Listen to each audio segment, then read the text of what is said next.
the top 10, bottom 5, as I always do, and then we'll kick it off with you. There we go. Who's too high? So Great. top 10, Detroit Lions. Top of the pack at number 1, Buffalo Bills at number 2, Kansas City Chiefs at 3, Philadelphia Eagles 4, Minnesota Vikings 5, Baltimore Ravens 6, Green Bay Packers 7, Los Angeles Chargers at 8, not much of a drop for them, Pittsburgh Steelers at 9, and then the Denver Broncos round out your top 10. Those are the top 10 teams in the NFL as it stands right now. According to Pete Prisco, bottom 5, New York Jets at 28, Carolina Panthers 29, disrespectful, New York Giants at 30, Las Vegas Raiders at 31, and then the Jacksonville Jaguars at 32. Not a lot of surprises on the back end. But who was a surprise to you, Kyle, in that they were too high on these rankings? Too high in this ranking is the Minnesota Vikings. And I've said this since like week whatever, when they were undefeated still. I was like, something smells fishy here. And Sam Darnold, yes, he had a good week last week, but he got outperformed by a rookie in one of those wild finishes that we saw in Chicago. But at the end of the day, you got to be beating the brakes off of a team in division with a rookie quarterback when you've got a defensive coordinator like Brian Flores and you've got that blitz package. You need to make life a living hell. I didn't see that for Caleb Williams. It was his best game of the year. They've got an interim OC. They've got a coach who's one step out the door in the head coaching spot. And I know that's Bears stuff, but the Vikings, I haven't bought it from the beginning. And I think to your point about some of these teams being little on the inside defensively, they can be manhandled a little bit on that front. And you talk about it. You said, I give you credit. Like 6 weeks ago, you said, I just don't think they're big enough, Minnesota defensively. And they've actually done a good job against the run. That's the amazing thing about it. But I watched on a couple of these snaps last week, this Minnesota defensive line allow Caleb Williams to stand back there for 12 seconds. And these aren't world beaters, the Chicago Bears up front. No. And that concerns me when you're going to be going against some of these elite groups, particularly in the NFC on the offensive lines. That scares me. And then there's always the Darnold factor. Yes, the Jekyll and Hyde. When does he I don't want to beat that dead horse, but you're right. Yeah. When does he become Sam Darnold? Yeah. Or does he become Sam Darnold? I mean, look, somebody asked me the other day, said, okay, he's playing for a contract next year. What are you giving him and who's giving it to him? Yeah. I mean, seriously. I know what you mean. You're going to tell me that the Baltimore Ravens, who are ranked below them, wouldn't just like run for 300 yards against that group? 400 yards against that group? You got to give them credit for what they've done. They went out on the road and won three straight road games, which is brutal in the NFL, and won all of them. Now, they weren't great in any of them, but they won them all. But I'm with you. But they've earned the right to be there where they are. But they've earned it. But that's the one where I give them the old sniff test. Yeah, I agree. I would agree with you. I can't say anything too negative about the Vikings because they do keep winning it, and I think their coaching staff is amongst it is a top 5, if not higher, coaching staff, probably top 3 in the NFL. Right? Great, it's truly like both sides of the football. Every week they have a great plan. So they are in every game. Like even against the Lions, number 1 team in the NFL, they lost by 2. Right? They are in every single game. So you can quibble about should the Ravens be higher, sure, but their floor is 6 in my opinion. So maybe their numbers are down without Darisaw. By the way, you look at their offensive numbers. He was calling the undefeated back-to-back world champion Kansas City Chiefs frauds, and they were 10-0. And now you're saying that this Vikings team, I'm not putting them at 1. I'm not putting them at 1 because they win. Yeah, I wasn't putting the Vikings at 1 Yeah, but they were undefeated. There's a difference between 6-0 and 10-0. There's a difference between Andy Reid and Kevin O'Connell, in my opinion. Me and you are think the Vikings might be a little bit. I just have my doubts about them when it comes down to it. But they've earned the right to be where they're at. Yeah, and power ranking. Right. And the same, if you were to put the Chiefs any lower than 5, I'd be like, no, they're a top 5 team still. Right. After what I saw last week, I'd put them at 8 for this week or 7. You know what I'm saying? See, I don't. They went to Carolina. You win in the NFL. I don't care. You won. Look, you guys are mansplaining. It's hard enough to do to somebody who gets it. But all that being said, you asked for my opinion. My team that's too high right now is the Kansas City Chiefs. There you go. Just because I think the Eagles are the much better team right now. Yeah, I don't even think that's debatable. Eagles at 4 versus the Chiefs at 3. I think they are. If they were on a neutral field right now, head to head, the Eagles are a 3. Let's go into the Eagles a little bit. The Eagles are all right. They've been great lately, but let's go back a couple of weeks ago when Jacksonville had the ball at the 12-yard line late in the game, first and 10, with a chance to win the game, and they threw a wheel route to Dearness Johnson, and it was intercepted in the end zone. Players make plays, go team. Yeah, but the bottom line is Jacksonville stinks, and they at Philly could have and probably should have won the game. Okay. Yeah. So we got to. Everybody has flaws. I get it, but the Eagles look great. So we're a prisoner of the moment. I get it. And the Chiefs haven't looked great the last couple of weeks, but they have Patrick Mahomes in winning games. Give me a. All right. I just think 3. That's fine, but I just think the Eagles. I would swap them. That's my point. That's my point. Who's too low? You guys are entitled to your wrong opinions. I get it. Too low for me is going to be the Tampa Bay Buccaneers.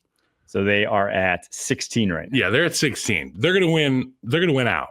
I tend to agree with you that they're going to win the division. They're going to win out. The Falcons are going to push a pile in a bad way. They're going to have a couple hiccups. The Bucs are going to roll. They're going to get healthy. I love Liam Cohen. I've been beating this drum for a few weeks. Baker Mayfield is unbelievable. And they're going to climb a spot. They're going to climb a spot or two every week, I feel like. I mean, I'm just trying to figure out where they could end up by season's end, but they're too low for me. I do like the Bucs right now more than probably the Texans from what I've seen, probably more than the Cardinals. Like if they were just neutral field, those two teams, I'm thinking I'd rather have the Bucs. I mean, it's close, but I think they're going in the right direction. Oh, yeah. And they're getting guys back. You know, you got the corners back there. You get guys back, and that's the most important thing. They played injured all year. They played injured and got better. Having Cansey playing the way he's starting to play now is really big. Remember, he missed a big chunk of the season, beginning of the season. That guy can really push the pocket and become a dominant player. And you saw that last week against the Giants. I think this team you're right. They're moving in the right direction. They'll be higher than that by the end of the year. All right, my team that's too low. Miami Dolphins. One spot ahead of the Bucs at 15. There you go. They're hot, man. Who do they play? Wait, this is one of those.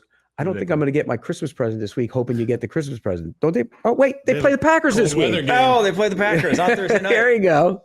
On Thanksgiving. But you know, since Tua's back. Heartbreaking loss at the end of the Cardinals game. Heartbreaking loss at the end of the Bills game in Buffalo. Played Buffalo closer than anyone has in a while. Home loss to the Cardinals, by the way. Home loss. First game, Tua back. Home loss. First game, Tua back. And then they beat the Rams, blew out the Raiders, blew out the Patriots. The offense is just as good as any offense in the NFL right now. It looks back to what we always thought they'd be. I just think the record, obviously 5-6, isn't going to be reflective of who they are right now because a lot of those 6 losses, let me count it up right now. 1, 2, 3 of those 6 losses were when Tua was not even on the field. And just you see the night and day difference between this team with Tua, this team without Tua. And we'll know more about that. Something happened to Tua, man. Something happened to that guy when he got that last one. I'm serious. Like he just seems edgier in right? Doesn't he seem a little bit? I mean, he's all in. He's got that chip on his shoulder. He's got nothing to lose right now. That chip on his shoulder is so big. He's like, he had everything to lose, and thankfully it didn't lose it. And that's the best thing. I'm super happy for him. He's playing. And look, I've been hesitant on anointing. He's been fantastic the last 4 weeks. Matt Ryan came on the pod yesterday and said that he mentioned WAR rating in baseball, wins above replacement, and that he thinks that Tua Tagovailoa. Sorry, I've been saying that wrong for like 8 years. I didn't know that there's an N in there, but I looked up the pronunciation. Tua Tagovailoa. He said that he's got the best WAR in the NFL. So he said that. I didn't push back too much. Yeah, I'm not sure if you. He's like, that's not actually how WAR works. Yeah, you get what he's saying. I know what he's saying. The sentiment of it, which is just like a proxy for value, right? Is all wins above replacement is. And so is he the most valuable? Like everyone always talks about if you took this guy off the team as being a proxy for the most valuable, which I don't think is like a fair assessment always because, some teams are going to be better off when they take their quarterback off than others because if you have a really good backup or whatever, or if you have a really good scheme, but some guys are still just better. Miami botched the backup situation. But that's Miami, the problem. Obviously, the botched the backup situation. You were playing a guy who wasn't even there in Tyler Huntley at the start of the season. Twice. They played 2 guys that were in. So it was Thompson, then they played Huntley, then they played more GM malpractice in my opinion. Because they had a guy Mike White was on the roster and they cut him and they didn't even bring him back. Yeah. So they botched that. That was more than not having Tua. They botched it. But I do think people have a newfound appreciation for Tua and what he brings to the table. Oh, no doubt. He's a product of Mike McDaniel is so ill-founded. I always thought it was ill-founded because when you watched him the year before, I thought he was good the year before. It's just you could tell the scheme was holding him back, and you could tell the lack of talent was holding him back the year before McDaniel, the year before Tyreek. And now you don't put up numbers like that by being Jimmy Garoppolo. If they go to Green Bay in the conditions on Thursday and he doesn't play well, the narrative will be there that they're the same team they always are. Well, I do still worry about cold weather. I mean, it's real when you don't have a big arm. It's real for anybody. Yeah. But luckily for them, a lot of their explosives are on or around the line of scrimmage. I mean, they're screen games to both sides. But historically, they've been that team and they still haven't played well. But you can go play that game and have success if you are employing that non-explosive down the field, doesn't matter, non-denominational as it pertains to the weather. You know what I'm saying? Like, we're just going to run the football, keep it around the line of scrimmage. They've got so much explosive. But they haven't. Talent. You don't have to go down the field with it. But they haven't. They could, though, this week against your guy Halfley. Thursday in Green Bay. High of 32. 20% chance to participate. Let's go, baby. They'll never expect Tua to show up. That's what you like to see. Okay, so look at the happy Green Bay fan. Now we're going to go just right, okay? The teams rank just right. And just right, when I say just right, I mean like this shirt, like this vest from Travis Matthew, which are just right. Just like this shirt here. It looks beautiful. It was like it was almost tailored to perfection for you. And you know what? On the power rankings, the Chicago Bears are just right where they are. Can you remind me again? They're the number 22 team in the National Football League. This is a group that at the beginning of the year, we said it's the best situation that any rookie quarterback has ever gone into. I heard people on major networks say the words Bears and Super and Bowl together in the same sentence. And now I want to vomit a little bit. But recently, I've been very happy because Caleb Williams, Thomas Brown, they've proved to me some stuff on offense. But as a whole, as a team, as a unit, from field goal protection to receiving punts effectively to being able to scheme up a defense and Hail Mary, got to have it end of game situations, this team belongs at 22. I have no issue with saying that they're going to climb rapidly next year. But right now, they have earned it, 22. I before the season, I said my prediction was they are a year away. Yeah. And they are a year away.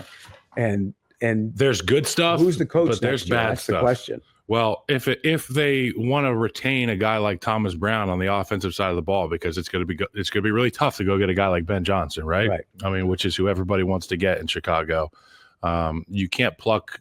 Some of these names that I love are stuck where they're at, so you can't pluck them. You've got a guy and Thomas Brown, who's obviously got a good rapport going with this group. I saw DJ Moore smile on the sideline last week, which is a first. I haven't seen in eons. He didn't since he signed his contract at training camp. Exactly. Or like what do you do? Family's at so you got to get a head coach, though.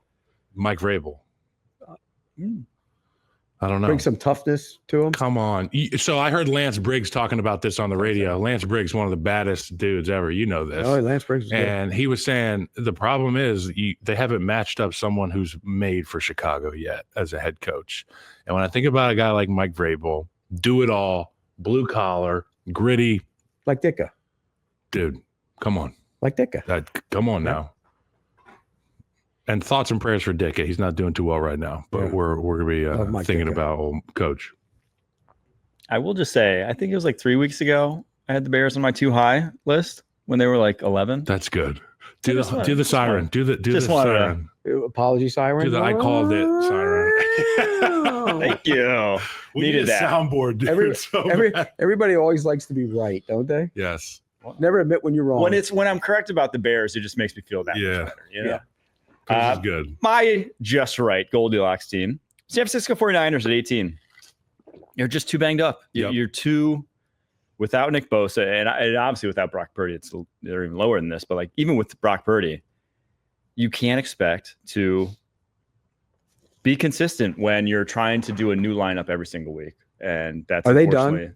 They're done. I think they're done. Their schedule is too difficult. And they're talking about whether Purdy can even play this week, too. And they got the Bills this week. I don't think it matters. It's more if Bosa can play because that defense was getting shredded. And the defense hasn't been great this year, period. The front seven is just completely different. Yeah. I mean, no Dre Greenlaw, no Chase Young. And obviously, it's great, but no Eric Armstead. They could have no Javon Hargrave. They could have him back, and he wouldn't impact anything. Yeah. It's been awful. But even just like know his impact to be thinking about what he did last year. Space eater. Big guy that doesn't make any plays. No Javon Hargrave. Yeah.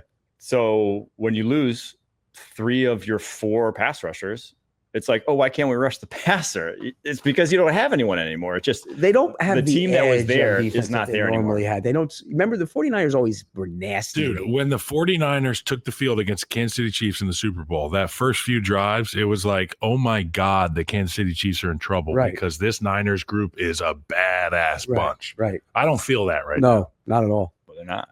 And they have the Bills, Bears, Rams, Dolphins, Lions, Cardinals remaining.